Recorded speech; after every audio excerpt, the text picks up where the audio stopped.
Radio Nova, 17h45, 17h47. Vous pouvez pas mourir moins fort, merde, y'en a qui bossent. Ranier raconte. Nous sommes le 15 novembre 2018, le jour de la Saint-Albert. D'ailleurs, ne lit-on pas dans la biographie de l'acteur fornicateur Antonio Bansaras, à la Saint-Albert, une nomme son le ou en cuillère, garde dans tes cheveux, y'a mon meusper. Nous sommes chez Sylvain, jeune rappeur de Mourou, en Seine-et-Marne. Il est 14h30 quand il vient de se réveiller. Oui, en ce moment, Sylvain est matinal. Il faut dire qu'il est très motivé depuis son retour de vacances. En effet, ces 3 semaines à Pattaya lui ont fait le plus grand bien. Si l'on fait bien sûr abstraction à cette nuit où il s'est fait voler son baise en ville Gucci par le Ladyboy à qui il venait de proposer quelques billets pour se faire sussauter la tagada. Il faut dire qu'en France, Sylvain n'a pas beaucoup de succès avec les femmes. Sa technique de drague consistant à envoyer son zob en airdrop dans le RER A reste inefficace. À son retour à Mourou, Sylvain se l'était promis ainsi qu'à tout son Facebook. Cette année, je vais tout ken, vous êtes pas prêts.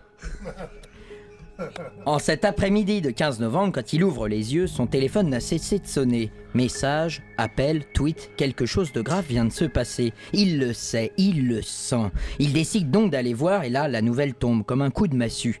Booba annonce la fin d'Uncut. Sylvain se regarde dans le miroir et regarde tristement le tatouage Uncut qu'il s'était fait dans le cou. Oui, Sylvain est un ratpi. Mais surtout un gros gogol. Sylvain s'était déjà fait effacer 3 tatouages, le nom de 3 de ses ex. Le plus douloureux étant la séparation avec la dernière, une malgache. Et ça en fait des voyelles. Encore un échec dans la vie de Sylvain.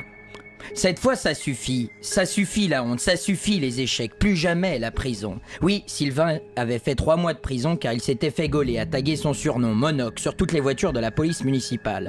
Ce sobriquet, il le tient de cet accident de fusil à plomb dont il avait été victime à l'âge de 8 ans à la foire du trône. « Oh, va nous chercher un tropico, Monocouille !» La phrase étant trop longue, tout le quartier avait décidé de l'appeler Monoc. La police ne mit pas longtemps avant de le retrouver, ne sut jamais si c'est par affection ou par moquerie qu'en prison, 1 fois par mois, ses amis lui faisaient livrer un litchi. Mais cette fois, ça suffit. Sylvain décide de prendre son destin en main. Il prend sa mixtape, son Opel Vectra et fonce rue Greneta, au locaux de Skyrock, sa radio fétiche, bien décidé à séquestrer l'animateur jusqu'à ce qu'il passe son CD. Il hésite entre ses titres phares tels que Cabron de la Cabessa, son titre club, Aïe Aïe Aïe featuring Chicon Maltais, ou encore Pas comme eux, morceau où il explique qu'il n'est pas comme eux. Mon Dieu, rien qu'en lisant ces titres, j'en ai mal aux burnes, tellement ça doit être à chier. Sylvain pénètre au studio et tombe en plein Planète Rap, où un rappeur et ses 50 petits camarades étaient en train de, comme ils disent, rouler un dragon. Il arrive péniblement à se glisser dans cette forêt de bois d'ébène et de muscles pour arriver devant le leader de la bande, une arme cachée sous son t-shirt. Il menace et dit « Passe mon CD, sinon je fais une dinguerie !» Seulement voilà, à part pour Sylvain, il est clair pour tout le monde dans la pièce que sous son t-shirt, il a juste ses 2 doigts. C'est alors que, sans sommation aucune, il se fit en lec par le reste du groupe.